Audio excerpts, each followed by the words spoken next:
a young adult is a very special phase of life. And so today I have 3 tips for praying as a young adult, taken from my life when I was kind of in uni. So the first tip is to soak yourself in truth.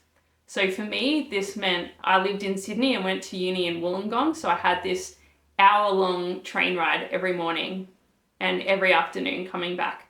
And I would just listen to worship music during that time. And it's amazing now, even like 10, 15 years later, just the truth that those songs kind of sung over and through me has just stuck with me, that it still lives in me. I know the truth of who God is and who I am. And that's become a really strong foundation for my life since.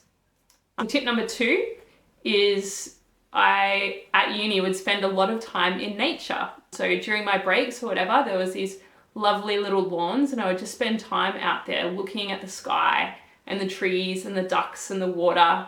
And there's something really important, I think, during the time that you're a young adult, to spend time really grounding yourself in your identity, in who you are in God, who you are in relation to creation.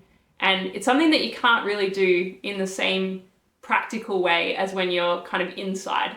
So spending time outside, I think, is really good for just getting a sense of your identity and how you fit in the bigger picture. And tip number 3 is to get to know what's inside you.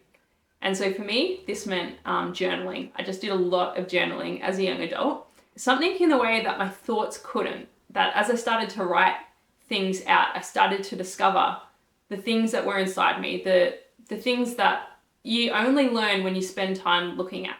Not in a self-consuming kind of way, but just in a way to get curious about who you are and who it is that God's made you to be. Getting to know the stuff that's inside you. So, happy praying.